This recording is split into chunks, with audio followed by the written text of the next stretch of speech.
Hello Year 12, welcome to the Annotated Bibliography seminar. In this seminar we're going to be looking at why we would want to evaluate a website and how to do so and how to create a strong annotated bibliography. If you're looking at the PowerPoint, we're on slide 2 and we're looking at the tree climbing octopus. Is there such a creature and how would you find out? Well, of course, you could Google it. So do that now. Google tree climbing octopus. See what you come up with. Okay, in a guide to writing argumentative essays, I did a summary of that article into just 2 pages. The first page looks at the research process. Why research? And of course, there are many reasons. It provides evidence to support your ideas, gives you credibility, informs what you're going to write about, etc. So of course, research is very important, but what sites to choose and how do we choose from the myriad of information that we have available? Okay, so on this page we can see some questions there that we can ask about evaluating sources, and we're going to go through all of those in depth. But notice at the bottom there, evaluating sources is the first step in the research process. It's not something that we do at the end.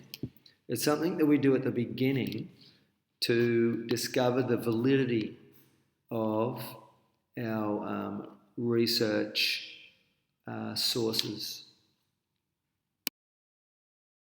So this is an example of a scaffold that you could use for research. You frame a question, you put the details of the author and of the source, and then you take notes. Remember, it's always good to take notes in point form from a website to make sure that it's in your own words. Taken some notes from that.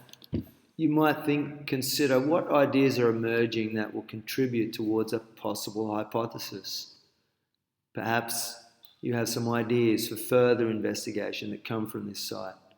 But most importantly, at the bottom we see your assessment of the authority and authenticity of this source with reasons.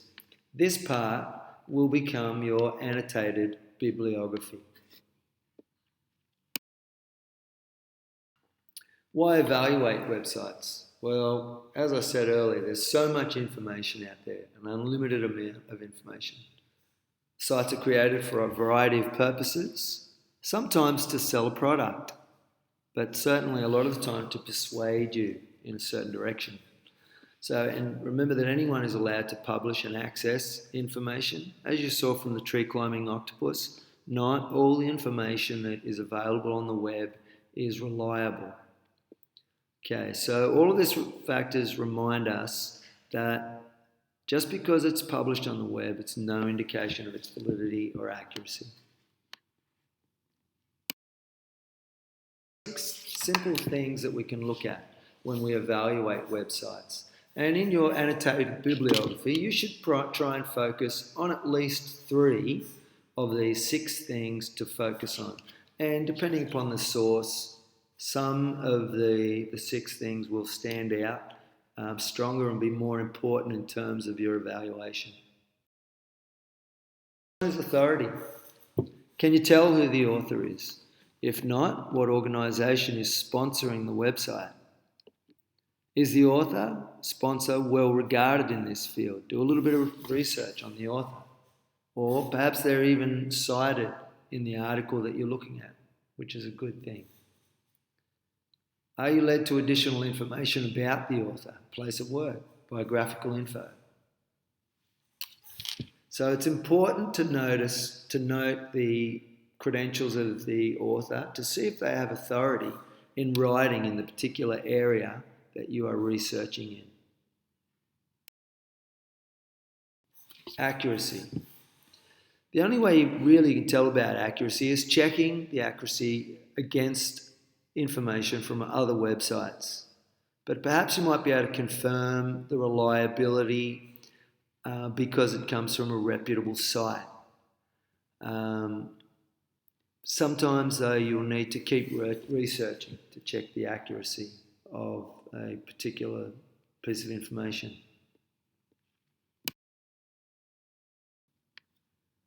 Is this page mostly fact, mostly opinion? And do any of the facts appear out of context?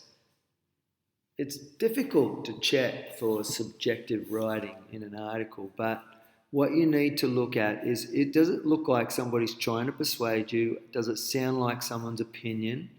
Or is it fairly factual with not much emotive or subjective language? They're not trying to elicit some response from you.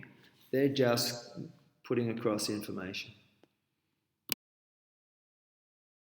This is a good one that you'll be able to use for most of your sources. Currency. Is there a date on the website? And can you determine when the information was last updated? Does it matter to you whether this information is outdated and why? So currency, obviously, the more current the information, if it's an event that's happening now or recently, well then obviously the more current the information, the better the source. Coverage and links. What topics are included in the site? Are there headings, subheadings? And are there a number of credible links, for example, to .gov, .edu and .org sites? And do the links take you to relevant sites? So the links that a particular website provides can give you a lot of information about the website itself. If there are links to credible sites, it gives credibility to the source that you are reading. And presentation. Is it easy to navigate the site and locate information? Is it well set out? Are there appropriate graphics and other interactive elements? Does it look professional? Okay, so there's a number of things here that you can draw on when you are putting together your annotated bibliography. You'll choose 3 or 4 of those 6, and you'll just write a sentence about what you find about on each of those 6 things, the 4 that you choose out of those 6.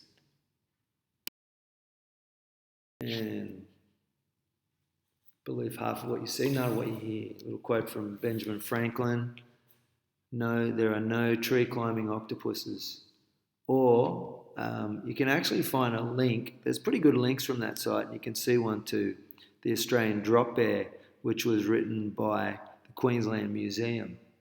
Well, there's also no drop bears. So we need to be very careful about online sources. Okay, you'll also find more material that you'll have access to. There's a sheet that you can use for putting together your annotated bibliography based on the 6 headings today. And also the article that I summarised on how to write a research essay, persuasive essay. Thank you.